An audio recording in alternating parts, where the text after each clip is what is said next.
Ladies and gentlemen, hailing from Cleveland, Ohio, I give you BVO. Oh, we boxing? Yeah, we boxing. I need that belt like it ain't no other option. So we punching and weaving and blocking. Defeat ain't an option. Let them know, shoot a video, put it on BVO. Let them know, every time I punch, it's a heavy blow. BVO, bound to hit like bricks cause it was set in stone. Let them know, I ain't getting body, but I'ma hit this flow. Yeah, way more than a show, this is BVO.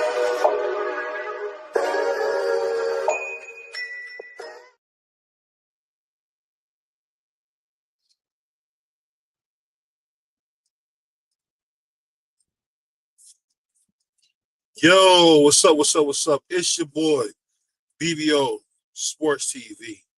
We back with another one. One of my favorite subjects. We're gonna talk about mental health today.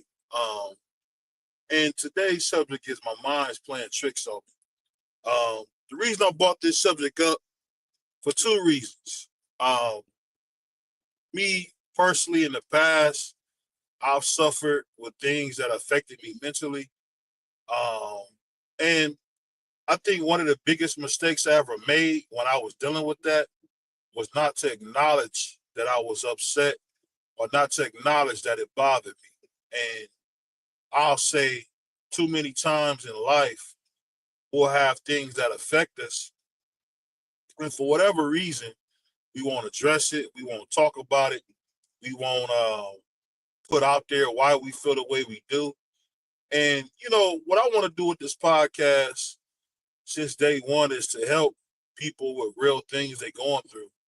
I think one of the hardest things I ever dealt with was the loss of my mother, my grandmother.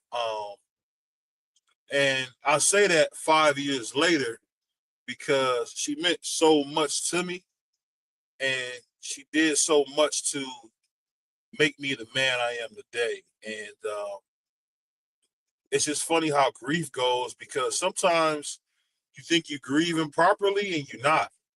Whether you set things to the side to focus on other things so you can keep going, or you bury it in your mind, or you never really try to ever address it. But I'm telling you, man, that pain and hurt comes out somewhere every single time. So you can play the game with yourself to make it seem like it don't bother you, but it does. And I'll say the reason these subjects are so important and so near and dear to my heart is because when I was growing up, I never heard nobody that I like to listen to speak about it, talk about, having troubles or going through things in their own life. And I never experienced it. Salute to my man, kind of local, salute to my man, Daniel, in the chat early. And I'll say that so many times, especially when you're from the inner city. I'm from the hood, man. I'm from the projects. That's the hood within the hood. And anybody who's ever lived in the projects, that's like being poor around poor people. So even the poor people talk bad about people from the projects because you're on free lunch, you usually on WIC, SNAP, all those things, and as a kid, I remember like kids, getting at me with, "Oh man, you on welfare, you on this, you on that," and I used to be so ashamed. And the biggest thing I had to learn is we all poor. The people I grew up with, the people around me when I was coming up, we was all poor. My dad said something. Shout out to Big BBO. The old man said something I'll never forget. I came home, I was pissed off about something. I said, "Dad, my friends are doing this or that." And my dad said, "These ain't your friends, nigga. You just happen to grow up in the same poor neighborhood as them. These ain't your friends. You crazy?" And even when I think about that, salute to Miss Fields. We was waiting for her to come up. I sent you the link. Let me know if you can come up, Miss Fields. We sent you the link. Salute to my brother B3. But I remember my dad said that. He said, "Y'all ain't friends. Y'all just from the same poor neighborhood." And I remember, man, I was deep, man. That was heavy. that was heavy. And I just always remember my daddy saying that, man. He said, "These are not your friends, boy. You just happen to grow up in the same poor neighborhood." And you know what? I look at that time now and I laugh. But you know what, man? Life is so fleeting at times. You forget about those important lessons. And for me as a youngster, I had to learn, hey, yo, salute to Miss Fields in the house. What's up? I Can you had to hear me? we can hear you. We can hear you. How you doing, Queen? I'm cool. I ain't making no noise today. I'm cooling. How are y'all? We good. We good. How All you is doing? Good. I'm all cooling. is well. But since we got you in the house, man, you had did a video and you Mhm. were talking about grief. And it touched me because I one thing that they say all the time, especially in the Bible, says that he'll use the simple things to confound the wise. So a book nerd like me, a person who really grew up hearing how important it is to read, Mhm. understand things. Sometimes the things that you can't control, like the physical of someone passing, can really affect. So I want to ask you. My first question to you would be: Is how did you know that there was a need for people to get past grief? Say that. How did I know there was a what?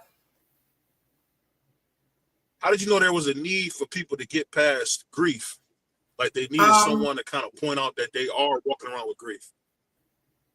so I think it comes to, like my background and what I do every day. Um, I do see it a lot with a lot of the admissions that we have. And you would be surprised how many people go into other disorders because of grief. It can affect them physically, mentally. So, yes, just my profession and what I do every day. So in that profession, the thing I'll ask you is, have you noticed that when it comes to, like, I would say blacks, that we don't necessarily always have those life skills that you learn in your profession every day? Or is that just me overthinking it? No, no, it's a big reason why I actually developed this channel. I do have to give a shout out to BFTB, aka my big brother, who encouraged me to do so. And it's to give us that space because we stigmatize mental health so much. And when I say we, I'm not saying myself personally, right? But it's stigmatized even in the church, right? It's that whole, Right. I'm not going to do anything that's associated with Western philosophy, if that makes sense. So, I ask you that is because for some of us who, learn some of the things that goes on in life, I think sometimes we can really read ourselves to where we look over something. And I can say this: when I lost my grandmother, I was in a fog for about 5 years, and I didn't realize I was in that fog until I sat down with a professional, and she kind of helped me understand that, hey, yo, you doing yourself a disservice. You walking around here like a zombie. mhm. I heard my wife say that, but I'm thinking, what she know? She don't know nothing. And She I'm know one of them you. guys. You know me. When I get in trouble, Miss Fields, I lay on the house like Snoopy. So it is what it is. I Okay. lay on the dog house like Snoopy. But hey, B3, I know you got something real quick. Go ahead, B3. I know you got a couple questions for Miss Fields. Go ahead. Yeah, salute to the doghouse. Appreciate you, Miss Fields, for coming on. Thank you. Of course, I Uh appreciate y'all for having me. no, so let me ask you this. Like, um, so I have been seeing like just a lot of just young guys kind of conflicted. Um so in a sense, I'll give you an example. Like, where does like this come from? Like it's a lot of I'm trying to parse words right now, of course, as you can hear. Word. Um You good? so and let's say I think it's a lot of homosexuality going throughout our communities, the black community, Mhm, specifically our young black boys. mhm. I just been feeling like there's a lack of love for them. It's a lack of direction a lot of times, and you know, I'm not sure, where all this is stemming from. Like from your experience, what's kind of leading to a lot of this? Because as you can see, like 5 or 6 years ago, I'll give you an example. I'll go to, let's say, I went to the Waffle House one night, a skeleton crew, right? Okay. And it was all guys work. And I was like, all guys on the skeleton crew at the Waffle House? Like, I never seen that before. I'm sure a lot of people probably never seen that ever. You know what I'm saying? Hmm. All men in the Waffle House.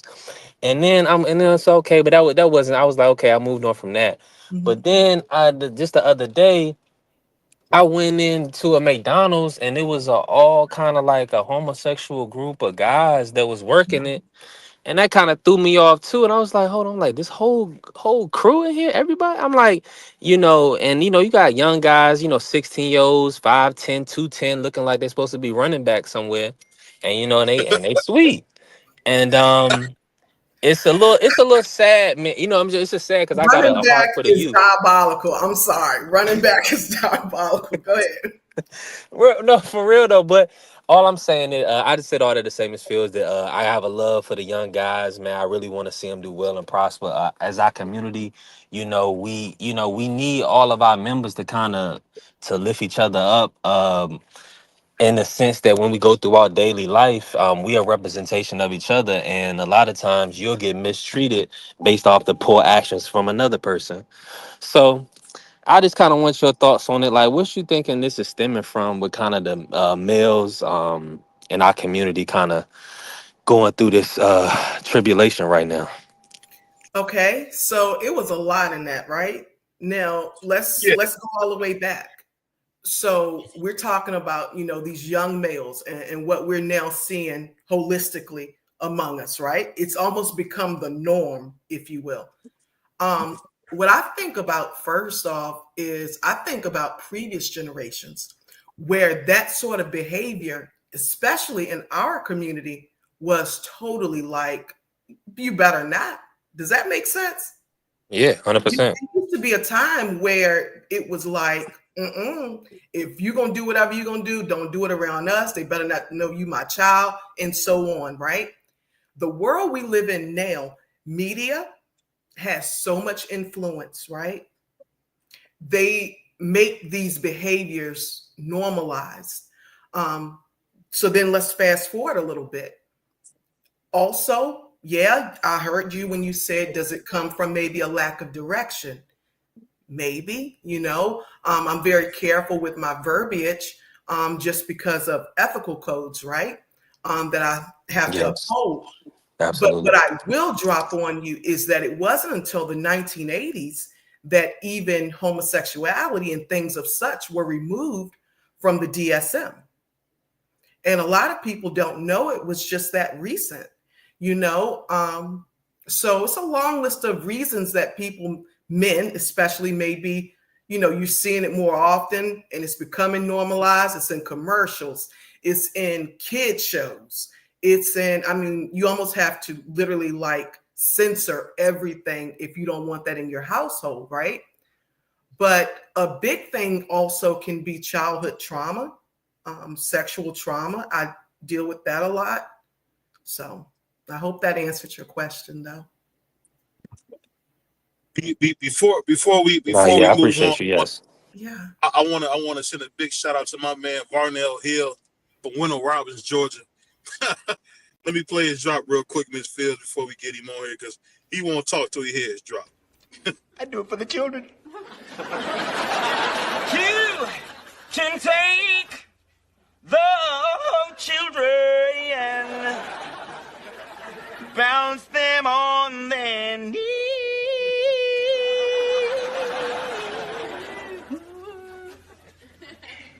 Bounce them on the knee and then sing a melody. The Varnell man, did you mean he's mine?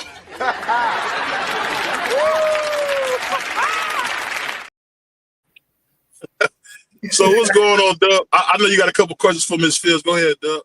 That's me all day, sis. And first things first. Shout out to you, man. Appreciate you coming, jumping up with us. You know what I'm saying? I see you in the chat all the time. We act the fool around here. So Bless you, brother. You cool. hey, so we appreciate you, man. We really do.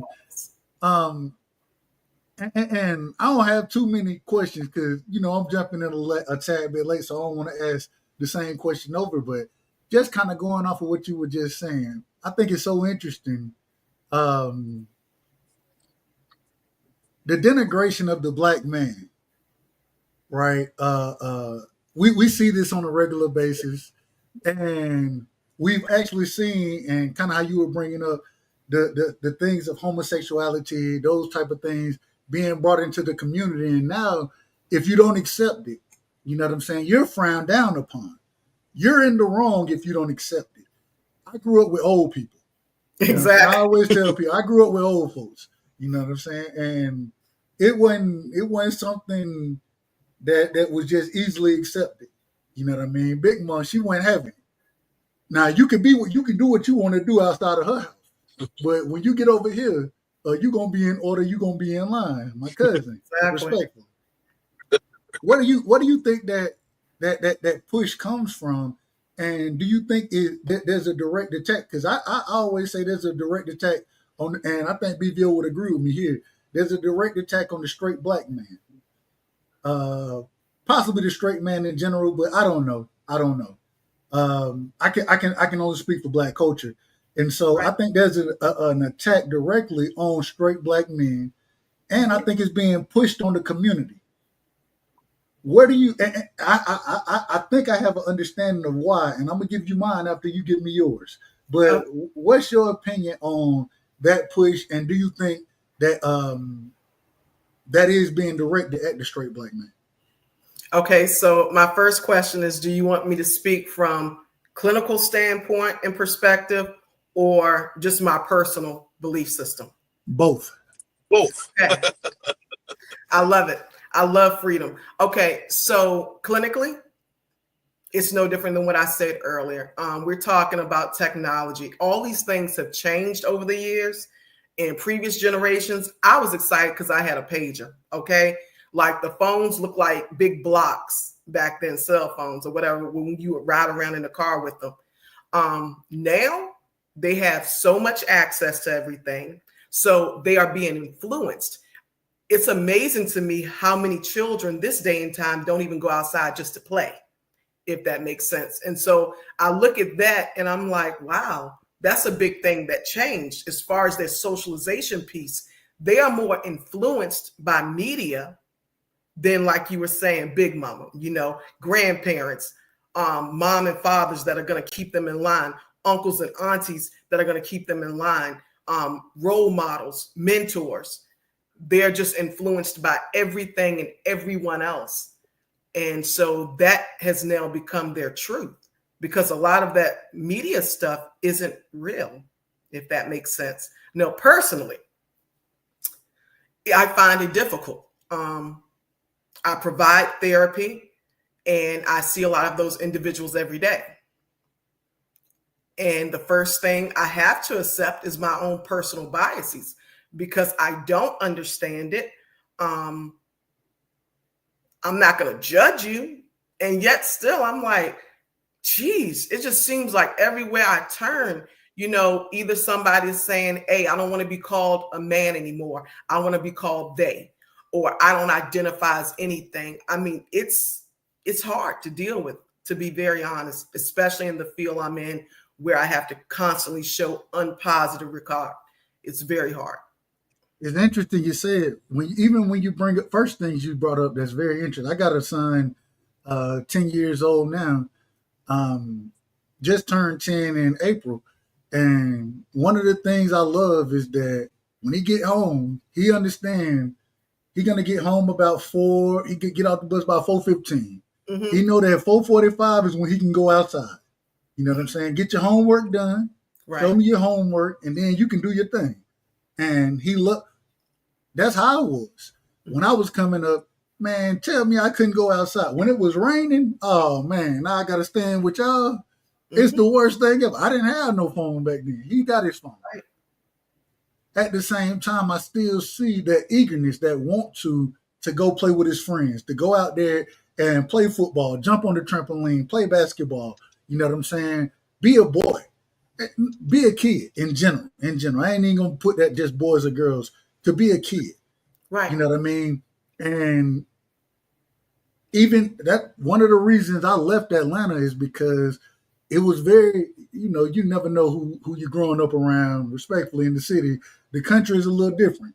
In the country, I got a little more control. I talk to everybody, parents in the neighborhood, those type of things. Do you think that? And this is I'll give you my opinion first. And last point that you brought up, as far as they, I ain't never. When I grew up, they was a plural pronoun. It was a plural pronoun. It meant multiple people. Exactly. Right? Yes. Now all of a sudden you can be they, them, who. Okay, whatever. And if I don't call you that, then I'm out of order. I don't know how, but because you're only one person. But I mean, it is what it is. Yeah. My thing is I do think that where you're raised at, like I said, coming back to the country is different than the city. Where you're raised at and who you're around, when you have people with similar mindsets, and in the city, a lot of times you really don't know everybody that you're around, like you do kind of down here.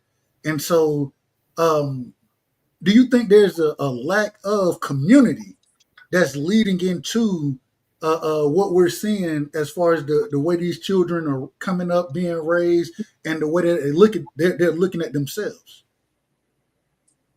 That does have a significant part to do with it. But then also, some of them have a community. The problem is who's inside the community, if that makes sense. Agreed. It's one of those things where I just remember being able to be disciplined and provided with structure by anyone within the village or community.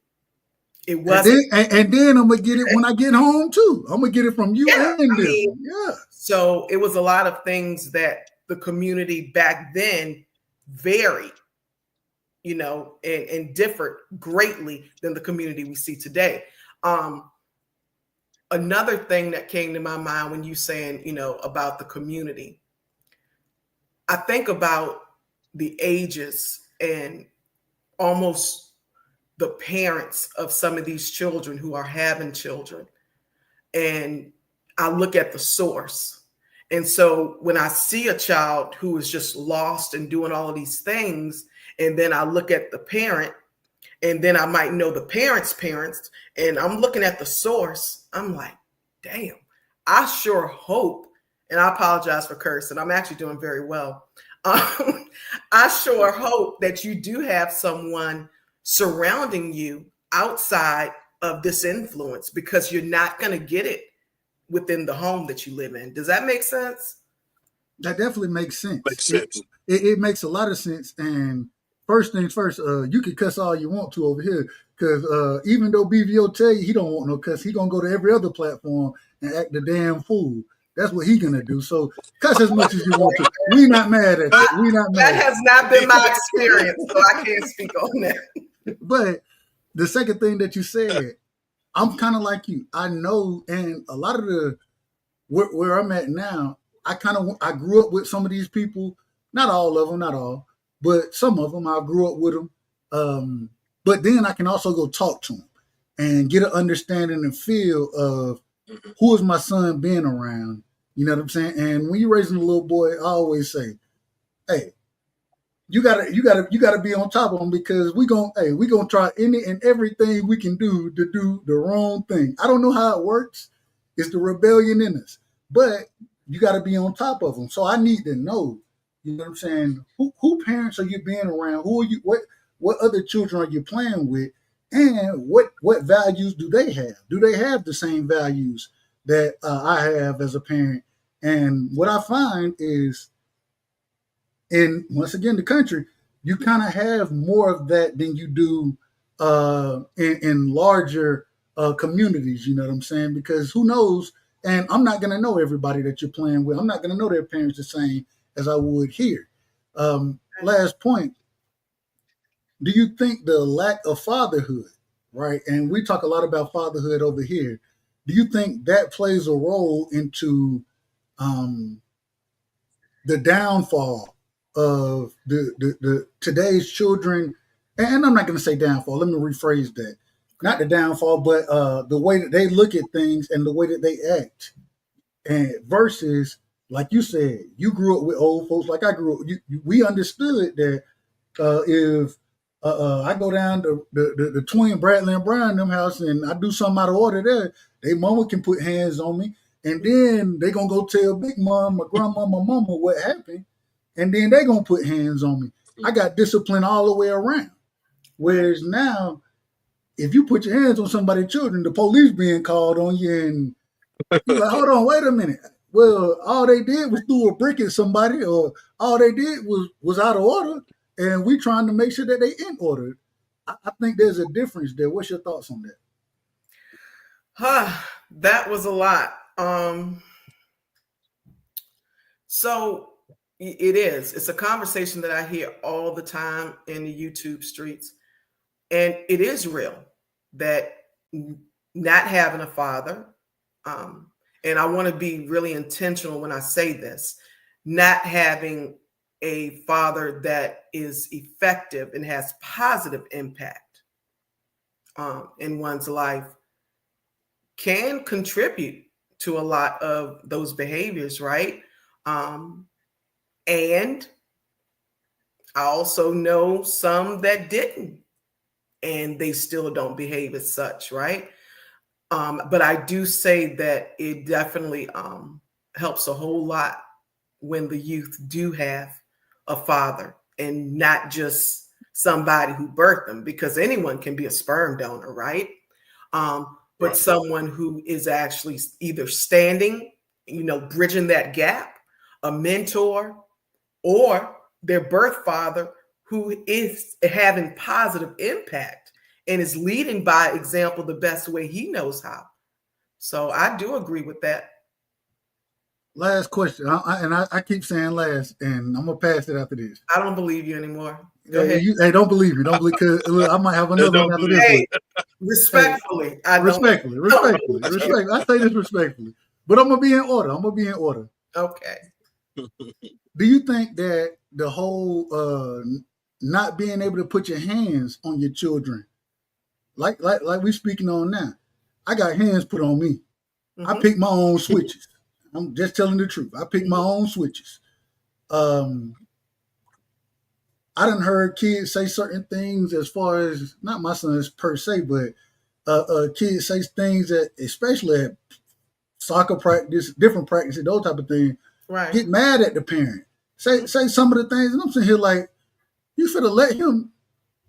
Are you gonna really? I want to jump in and say something, but I can't. That ain't my place. That ain't my place. Right. But at the same time, do you think that parenting has gotten soft as far as how we're raising kids today? Just like the children, parents have been influenced. I hear it so much at work. This new parenting style. I'm actually doing research on various parenting styles right now, but this new parenting style, this way you talk to the child, and it's the weirdest thing to me because it wasn't my experience growing up, right? I have a funny story regarding that. My mother, I don't know if she's in the building or not, but my mother retired from years of being a director over social services. And I have all brothers. I have several younger brothers. And I can remember when we were in the store and, she had given him that look. That look you get before you about to get your tail toe up. Hey, where you act up is where you get toe up at. Hands down, right? And so I'm trying to give him the look as a big sister, like, man, you better pipe down, because I'm telling you, Kiki about to tear your ass up right now. Oh, I cursed again. Okay, I'm going to get better. But instead of her, like today's parents, instead of her being concerned about that, she looks at everyone and says, you want to call social services? I am social services, and commenced to beat him right there. That's the way I was brought up. Now it's like, no, you don't ever need to do that, because, you want to talk to them. And I'm sitting here like, their brains don't even reach full potential until they are in their 20s. They're not going to understand everything. All they're understanding is they're about to get their way and they're not getting beat. Hey, Yeah. them hands. When you put hands on somebody, especially at a young age, that's a whole different story. It make you look at everything. Hey, you may want that candy, but get what? You know not to touch it. You know not to do none of that, because once you do, you better be in order. That's I please. I'm putting myself on mute. I'm out of order. I'll say this before I bring Puerto Rican Free and I bring my man Crush in. One thing I'll say, Ms. Fields, that I listening to you speak about it's kind of funny because I'm dealing with that now, where you got two parents who are growing up upper middle class, who were both poor. No, don't judge him. His mic out of order. Don't judge him. His mic Okay, is out I of was order. checking my stuff. No. His mic out of order. BVO, man, you know what? Get your mic in order, brother. Come on now. We're trying to have a good show. Free, go ahead. Go ahead, Free. We gonna come back to BVO. His mic out of order. Yeah. Hey, what's going on, Miss Fields? What's going on up, with your sis? Free?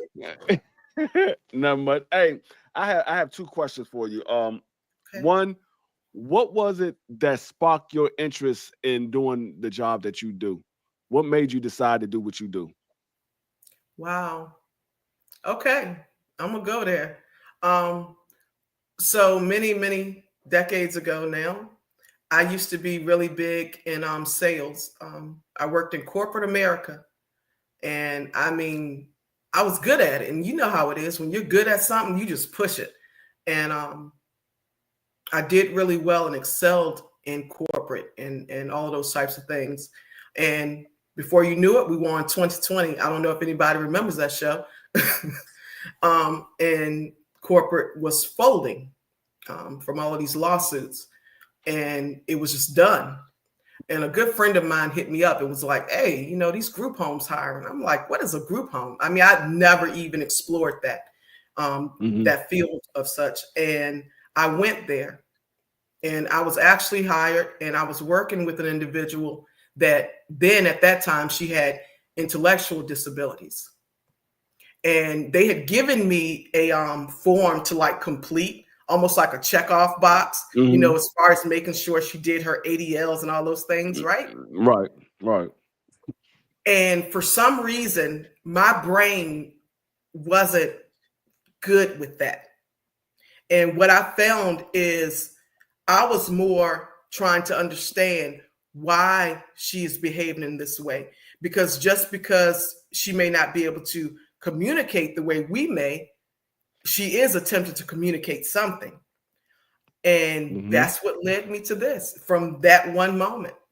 Just wanting to understand behaviors, understanding that even when we don't understand why someone does something, it's still a way of communicating. So Okay. All right. Hey, that definitely would do it, because when something spark your curiosity, you feed on it, and you gotta figure out what it is. Why is it going this way? Why are they doing this? So I truly understand, because I'm the same way when it comes to certain things.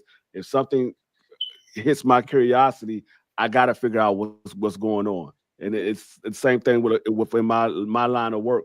When I have an officer or I have a client tell me something is going on, I gotta go figure out. Everybody go, oh, well, maybe it was this. Nah, it ain't that. I gotta go get all of the story and figure out what it is, and then I figure out what it is by listening to all of the story. But my second question that I have for you is, how do you feel about when they came out with the rule of no child left behind in the school system? all right. I'm gonna tell you right now, we might have to have full-fledged debate another day. So while I recognize that there are children that may have special needs, and they may need accommodations. I mean, things that they're dealing with that they can't help. Once they made that and they implemented that in schools, I felt like a lot of people, more than just a lot, fell through the cracks, if you will. And they would just push through, not from what I heard, but from what I would see. Yep. And so I struggle with that one. Yeah, I had that same situation in my household. My first wife, she had a younger brother that we took in once her mother passed away. He was 12 years old. He was in middle school, and we sitting here looking at his report card at the end of the year, and I'm looking at it. I'm like, oh well, I guess he gonna have to repeat the 7th grade again. And he was like, no, I'm going to the 8th grade. I'm like, not with these grades, you ain't. And they was like, nah, he's going to the 8th grade. I'm like, how? How was he going to the 8th grade? He failed everything. How was he possibly going? They're like, oh, well, that's the rule. No kid is left behind. I said, okay, yeah, you're not leaving no kid behind, but where's the kids learning from? What are they? Who's the kid? Which kids are learning? Because if you say no kid left behind, okay, the ones that's learning, yeah, they should move forward. But the ones that's not learning, you said, okay, well, we ain't got enough time to deal with you. Maybe the next teacher teach you. So I'm like, I never agree with it, and it took me a long time to understand. And when it comes to my kids, I'm big on school. I got straight A's when I was in school, so my kids already know I don't play that when it comes to school. My daughter, she did. I got twin daughters that's still in school. The rest of my kids graduated, but my youngest twin, she goes to public school. My oldest twin, she don't want to go to public school, so she gets homeschooled. Have no problem with that. She was doing it since the whole COVID, and she felt more comfortable getting homeschooled. As long as your grades is good, I have no problem.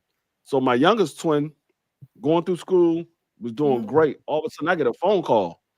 Kayla, she does great in school, but we caught her in the hallway and we tried to get her to go back to class, and she wouldn't go back to class. She was in the bathroom. So I was like, "Where's she at?" They were like, "She right here." I'm like, "Put her on the phone." I said, "Not now. Don't put the phone on." I said, "Put her on speaker." They put her on speaker. I said, "What's the problem?"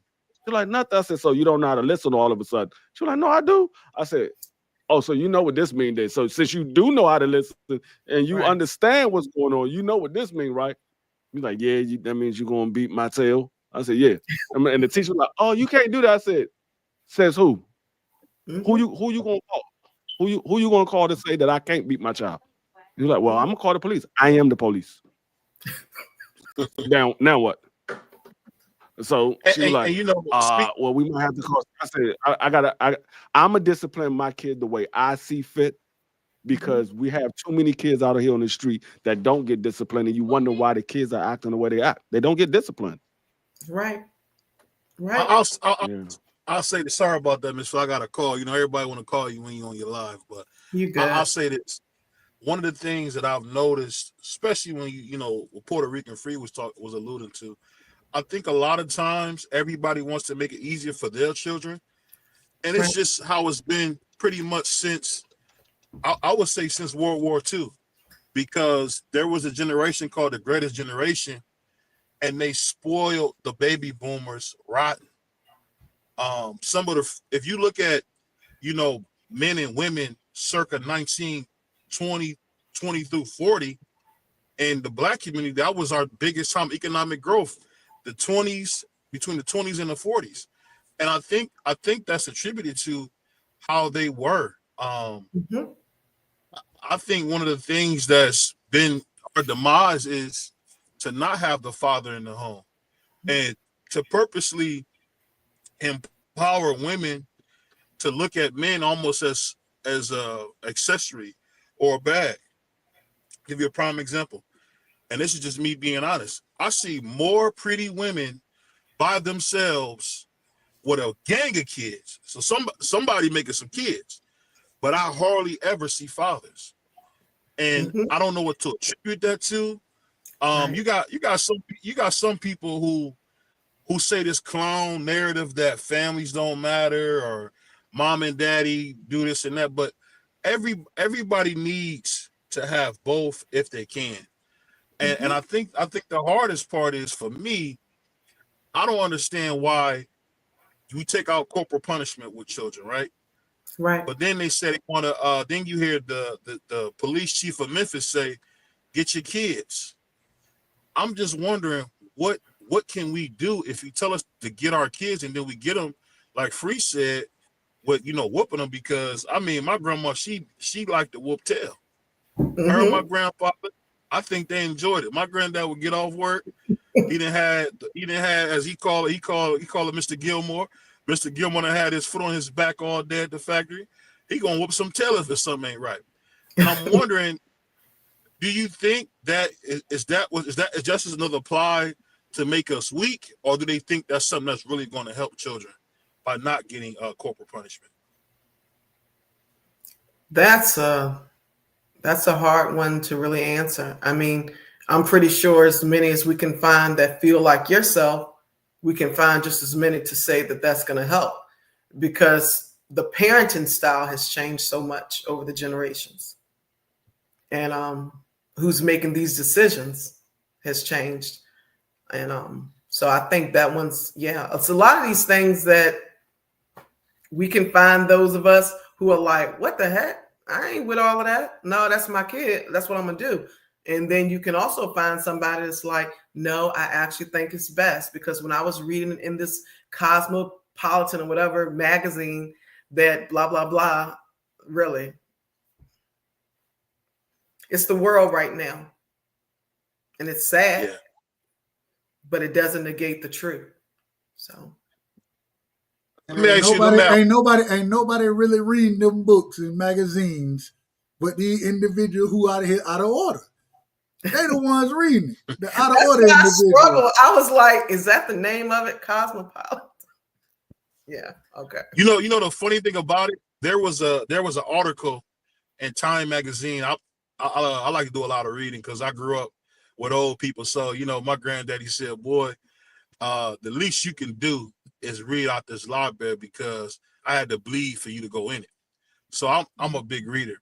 But let me ask you this: when we talk about the Cosmopolitan magazines from the 80s and 90s, we say those things hurt the children, but I'm just wondering, if we're getting worse results, why has there not been a swift change in what we do? Because I'm just wondering, on the clinical side, like you said, they just took things like Rainbow Mafia out of it, which what they said was a mental illness. I'm just wondering, where can we find resources as African Americans and brown people if everything we read tells us we're super predators, that we can't control ourselves? Almost every government institution you can find something nasty against us. And I think Malcolm X said it best. He said the white liberal is the biggest enemy to blacks. So what do you think about when Malcolm said, do you agree with that the liberals have been bad for us as a society?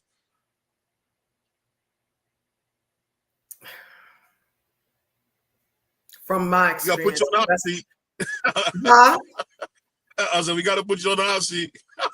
Yeah, because I can only base it off of my experience, right? And in my experience, I'm just not one to trust government anyway. I'll be very honest about that, because I know that they really don't have our best interest at heart. It's always an underlining thing for the reason they do the things they do.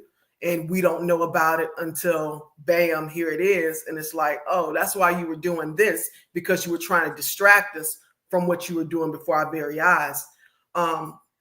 So I wouldn't necessarily say a specific party, because I've seen it on both sides.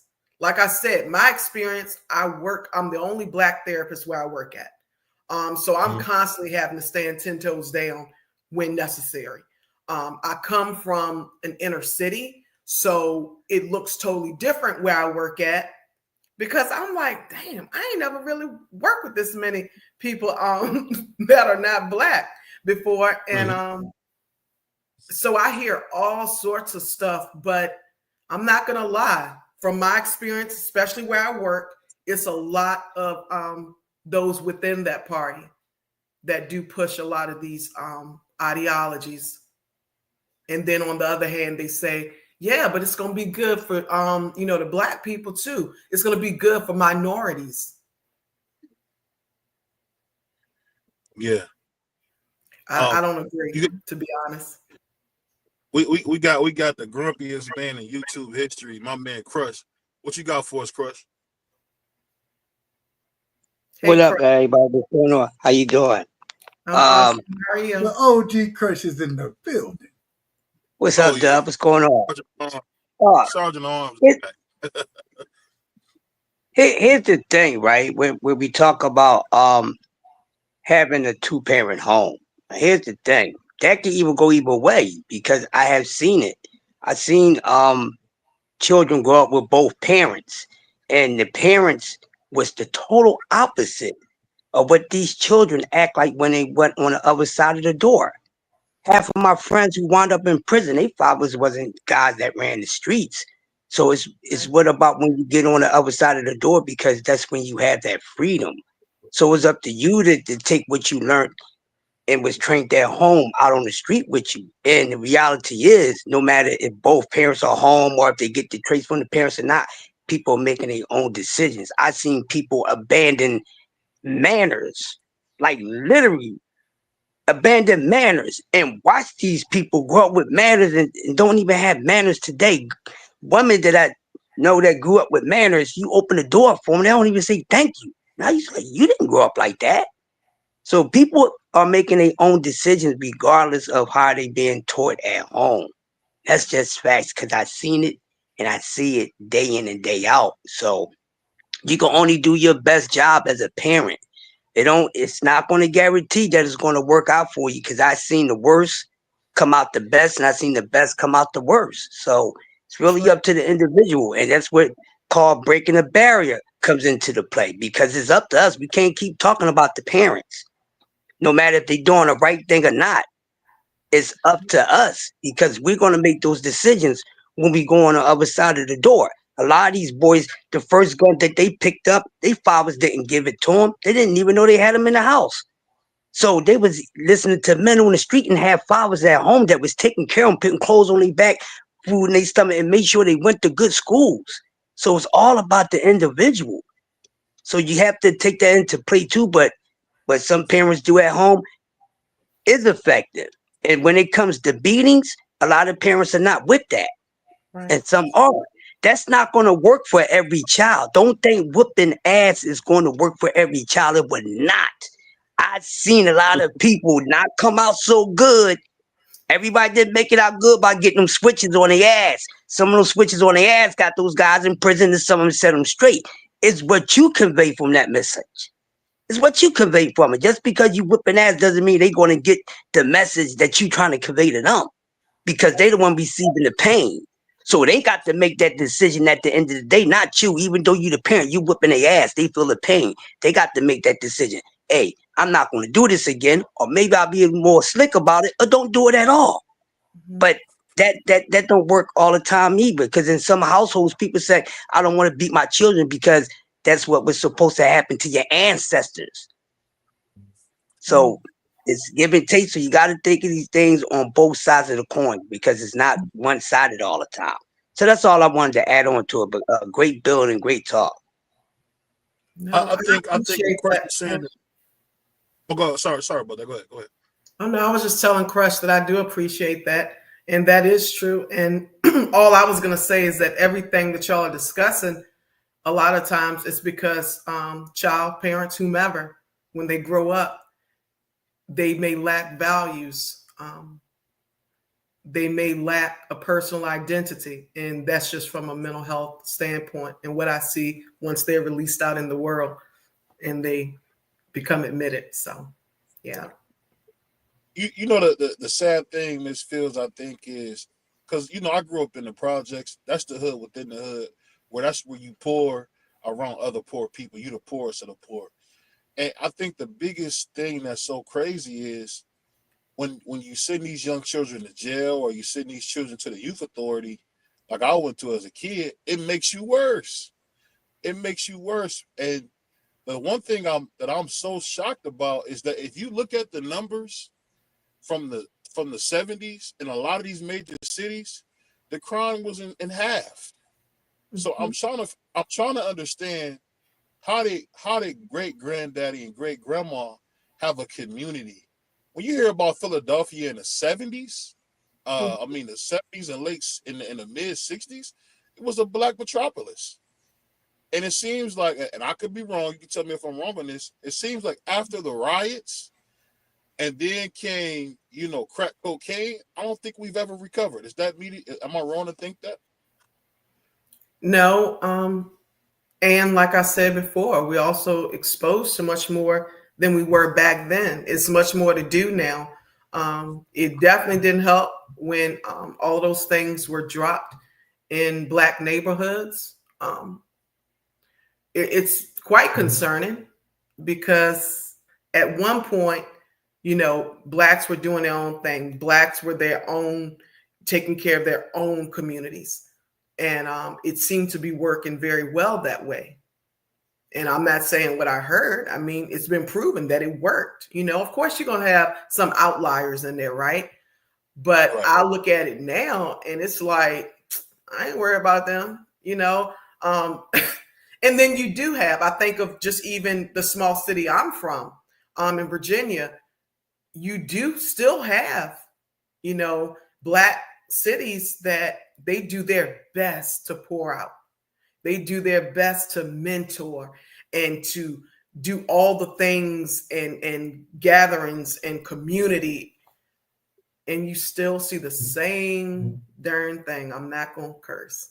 I mean, it's quite concerning because I'm like, man, because I'm from Petersburg, Virginia. And I mean, we have a barbershop just like a church on every corner. I'm not going to even lie. And these guys and ladies, they will come out and do all the things. They've built so many wrecks. They've done so many things to try to stop the violence, all of that. And they like, no, I don't want it. I want this life. And it's like, wow, okay. It's funny you say that because I was talking to B3, and B3's light skinned, so sometimes he get nervous. But I really, do I that. just, You tried it. I just, Hey man, what I just BBL wondered- won't tell you, he just as light skinned as B3 is. He won't tell you that though. Y'all terrible. But the reason I say that, Miss Fields, is because B3 brought up something that I never thought about. It's just like for people, I would say from people from about 28 to about 42, I feel like one thing we don't speak about is how porn and just a lot of sexual acts have almost just totally controlled a lot of people's minds.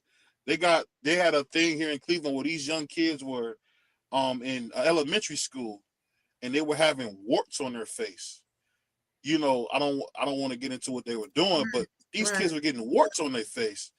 And I'm just wondering, are we suffering from the porn as well? Because I just think the over sexualization of children, just like B3 brought up, we see a lot of, especially when it comes to blacks, we see a lot of black people kind of go the other way because it's the easier path than to be a black person. It's like an alternative of where you cannot be black because it's always black people looking to not be black, or as my uncle used to call it, they want to pass for something else. Mm-hmm. I'm just wondering, do you think that whole conundrum of thing is kind of what we get now, this soup of death and rot that we got right now? Is that what we're getting it from?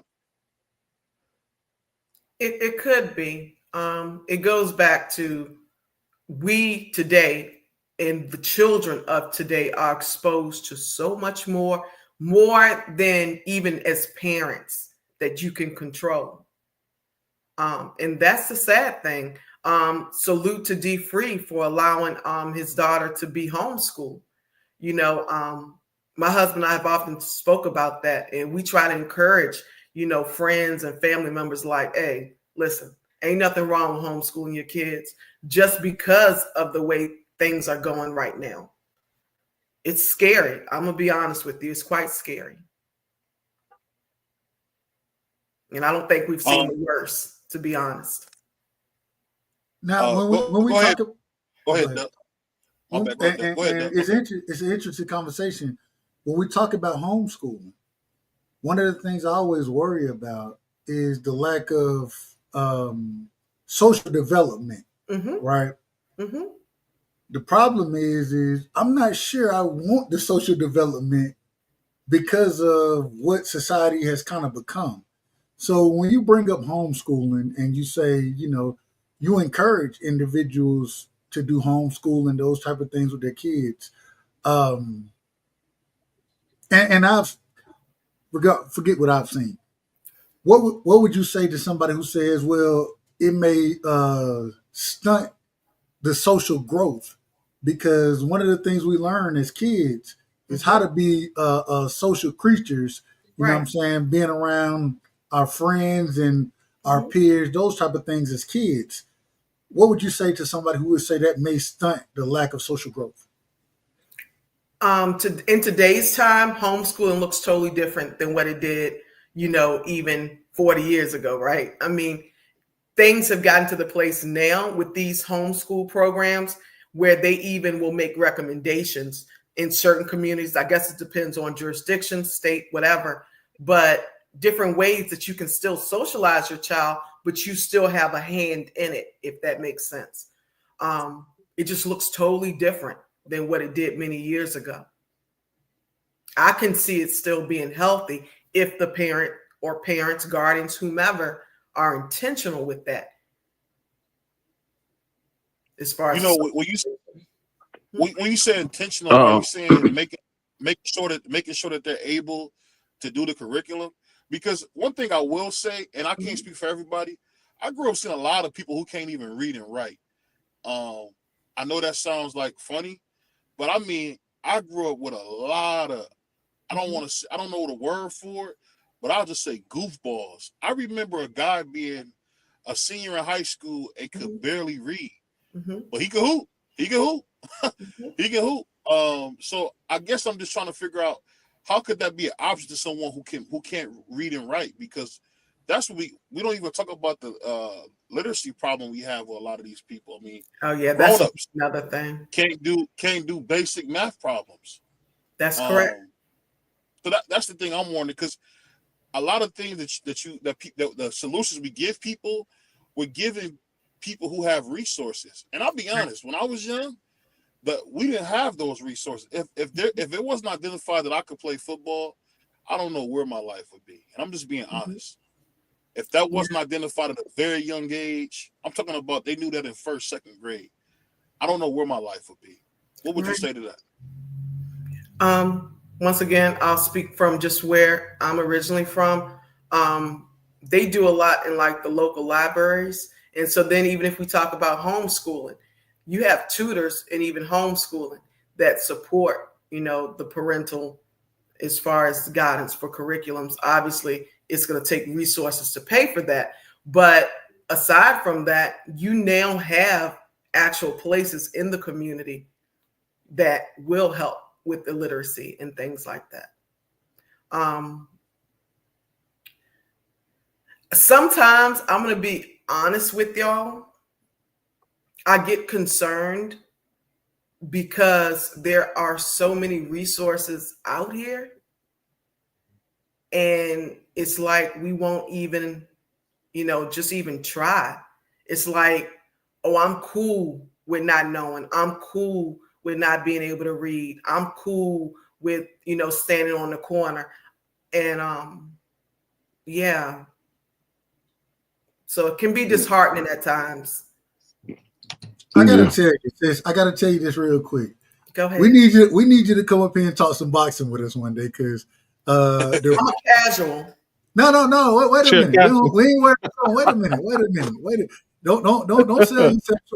The knowledge you impart, and one of the reasons I love my brother BVO is because we can have these type of conversations over here. But at the same time, man, you say you're a casual, but very knowledgeable, very educated in the way that you present your points, and I appreciate it. You know what I'm saying? I appreciate that, and so You got to come up and talk with us one day about some boxing, man. You got to. That would be hilarious. Oh no, You know, no. Look, if I get the chance, now I'm a cookie. If I get the chance, I'm going to. Oh, now that would be funny. And I'm gonna be honest with you. See, I'm gonna bring help. That's the whole point. I'm gonna bring my help. Hey, look, you got BVO. Look, BVO, he gonna try his best to help you. He don't know shit about boxing either, but at the same time. You said that because I was black in this field. That's why you said that, because I was It ain't got nothing to do with him being black. I say my brother Piro Mexican. I say he don't know nothing about boxing all the time. So it ain't got nothing to do with BVO being black. But man, I just love your opinion. I love the way you present yourself. And man, it's to be commended. You know what I'm saying? Because man, hey, it ain't easy to get up here and just answer question after question after question after question like you're doing right now. And you're doing a hell of a job. And so I got a lot of respect for it. Bless y'all. I appreciate all of you. I was just looking at the time. Is it anything else? Because I do work tomorrow. No, that's all. You work on the 4th of July? On the 4th of July? Y'all, okay. So I work at a crisis stabilization unit. What? Crisis stabilization unit. So I deal with all diagnoses, individuals who have attempted suicide or attempted homicide are in psychosis. They may be psychotic, whether it be substance induced, personality disorders, you name it. And so they actually come and stay with us for about 5 to 7 days. And our goal is to stabilize them so that way they can go back home versus going to the hospital. So amazing. So you can't take a day off.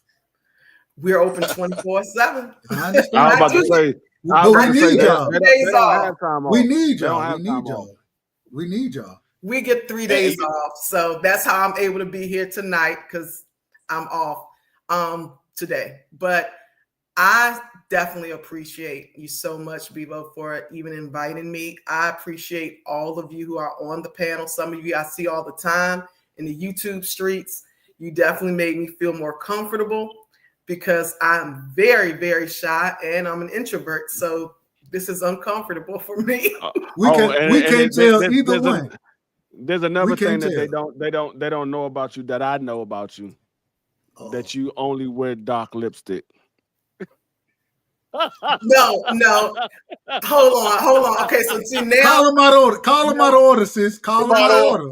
I'm gonna tell you about yourself, D Free, because it's not like, y'all need to understand. It's not like D Free was like, "Hey, beloved, my sister." He was like, "Hey, Miss Fields, what's up with that dark lipstick?" Because I went on her channel, and every channel she had on dark lipstick. I'm like, okay, she's light skinned, and I don't see no red, no pink, no other color. It's always dark blue, heavy purple, you out of order. You out of order, man. You out of order. All I said was that's just something I've been doing forever. It's almost like my signature. But I do, and that's not true, because there are videos where I don't have it on. So, you ain't got to explain yourself around here. You ain't got to explain. You ain't got to explain yourself. You got to remember, Miss Fields. D. Free's a Puerto Rican. No, because he always like to pick. He's trying to start a fight out here. He's trying to start a fight for no reason. We done got along all this time.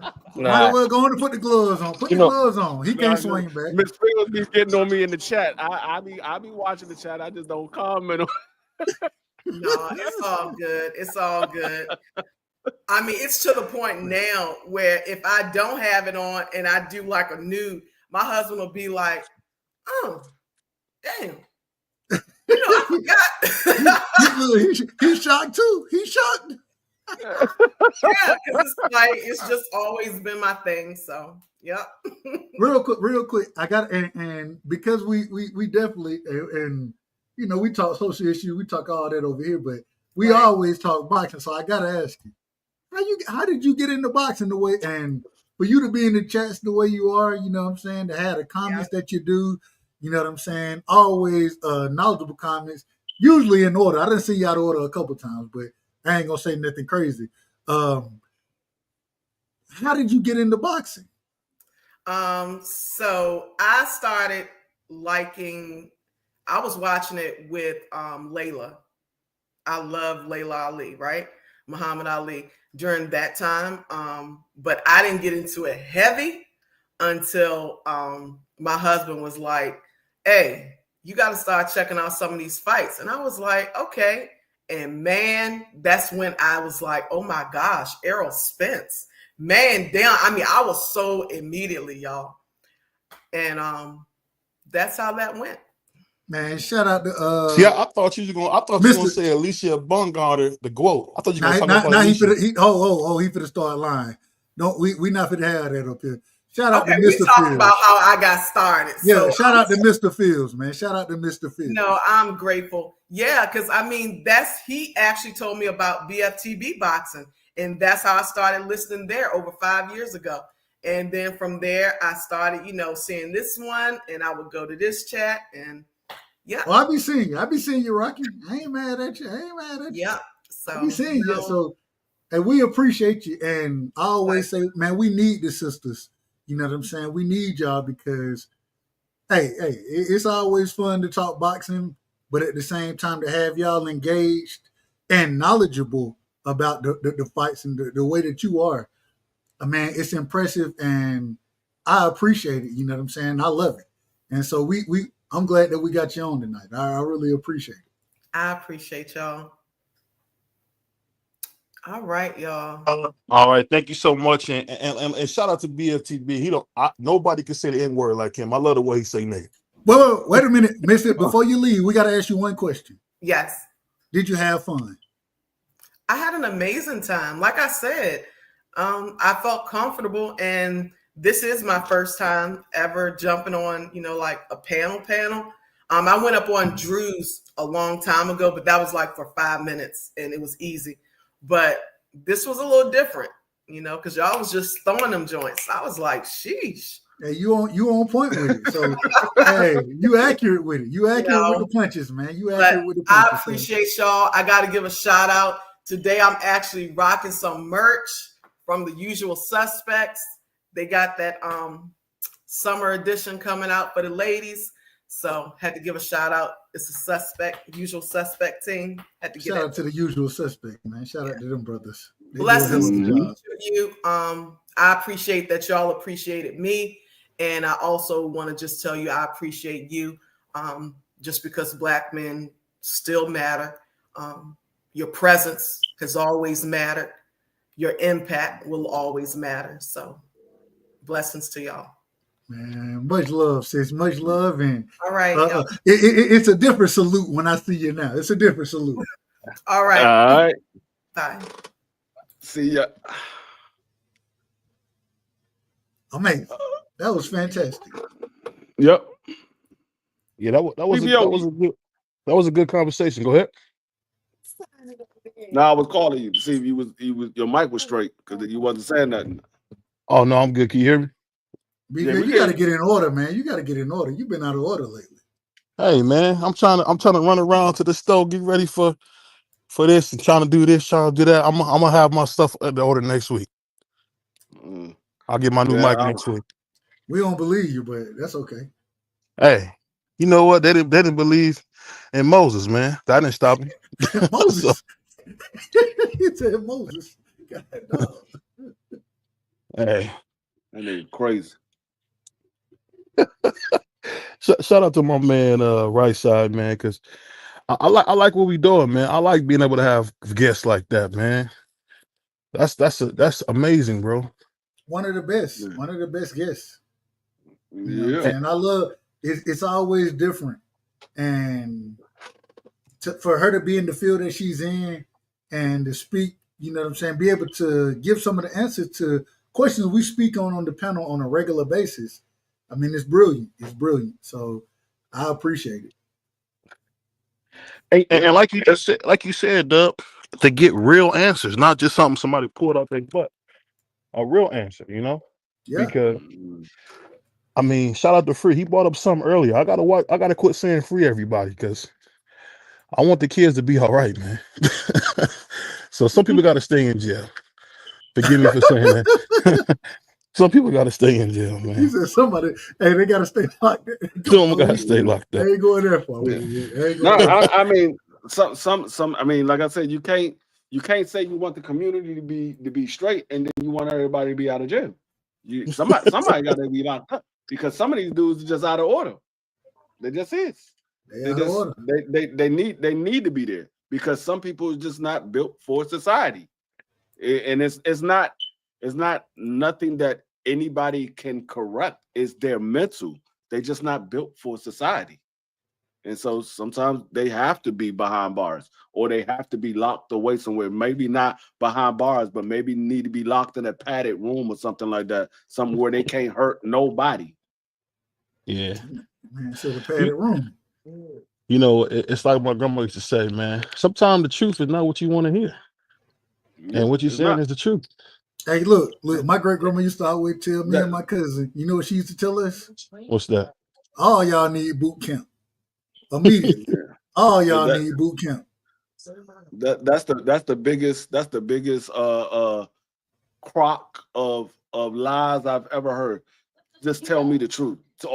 I just want you to always tell me the truth. And then soon you tell them the truth, they got an attitude. I thought you want me to tell you the truth. Exactly. Yeah, but you say the truth kind of rough, Free. You got to remember that. You talk. The truth ain't easy. The truth ain't easy. The truth is not sugar coated. The truth is the truth.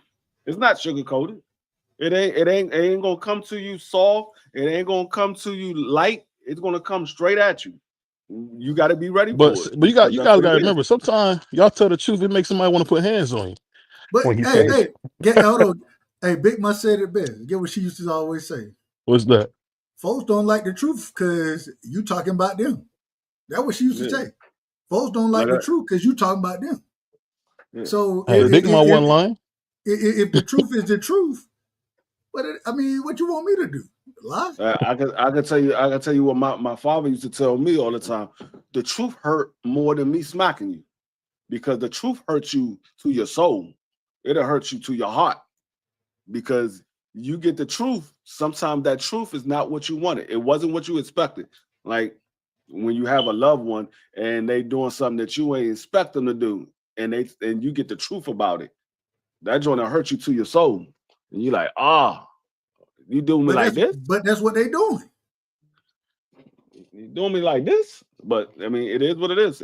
It'll hurt you more than you getting hit, because you could take a punch that'll last for a couple of minutes and then it goes away. The truth is always going to be there. That ain't going away. It's there. You got to sit and deal with it for days and days. It ain't going nowhere. You got to deal with it. You know what you ain't never heard nobody say? You ain't never heard nobody say the beautiful truth. Nah. What they say is, they say the beautiful lie, right? The ugly truth is what they tell you, the ugly truth. Because the truth is what it is. And I mean, it is what it is. Who are we? They always sugarcoat. They sugarcoat the lie. I'm gonna tell a little white lie. They don't say I'm gonna tell a little white truth. I'm just gonna tell you the truth. They sugarcoat the lie. They don't sugarcoat the truth. Man, I always tell this story. One of the worst stories, the best stories that I've ever heard in my life was at Big Mom funeral. I don't go to funerals, right? That's not me. I went to Big Mom funeral. The pastor was up there. He gave a story. His story was this. One day, the truth and the lie, they went down to take a bath in the river. They took their clothes off, got in the river to take the bath. Well, the truth, you know what I'm saying? He got out after the lie did. The lie, when he got out, he took the truth clothes. So the lie come in and they say, well, they go to lie wearing the truth clothes. When the truth came back, get what they said. They go to truth, the naked truth. I said, boy. Hey, it stood in my head. I don't know about y'all, but it stood in my mind. And what we say about the truth, the naked truth, we say that on a regular basis. I think that, hey, damn it. Forget all that other stuff, man. If you telling the truth, then it is what it is. And you got to live with it the same way everybody else got to live with it. Go ahead, BVO. No, I'm agreeing with you, man. I'm agreeing with you, man. We don't always agree, but in this case, you're 100% right, man. I just can say I've seen a lot of good people get ostracized for telling the truth and made to be villains because they told the truth. You know what I mean? So that's what Who I'm is that talking on? about. Who is that on? It ain't on the person telling the truth. It's on the people that's ostracizing. That's going out there defending the lie. That's who it's on. You know, it's crazy you say that, Dub. I remember a friend of mine was doing some foul stuff, and somebody told him about it, and unfortunately, he poked him up for it. So I think sometimes people are afraid of the truth because the truth gets you a real action. And as my grandfather would say, hit dogs holler, man. Hit dogs holler, man. A hit dog gonna holler. I mean, so that's what I mean when I say that, because if you think about it, most truth tellers are made to be pariahs, are made to be told as bad people because people don't want to hear the truth. The lies taste sweet. You know what I mean? It's just drinking that wine is sweet lies, man. If you're around me and you want to hear a lie, then I got the wrong people around me. It's that simple. Yeah. Yeah. That's a fact. That's a fact. But you know what, Dub? The thing you got to remember, you a man of integrity first. That's not common anymore. It's just not. So I don't know, man. But you guys got anything else? You going live tonight, Dub? Man, I gotta get hell no, man. I gotta get on the road in the morning. I'm headed to the A for Okay. the 4th of July. You know what I'm saying? I came back to the country to make sure I pulled up for me and Free show, you know what I'm saying? So I'm headed to the city in the morning. So I'm taking this is my vacation week.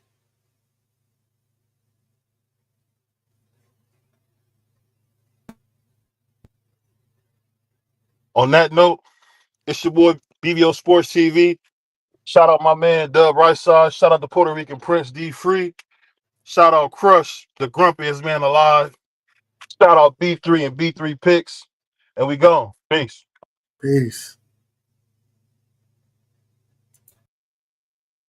On behalf of BVO Boxing TV, we would like to thank our sponsor, Raycon. Don't forget to grab your Raycon Everyday Earbuds, the perfect bass model for premium sound with active noise cancellation to block out distractions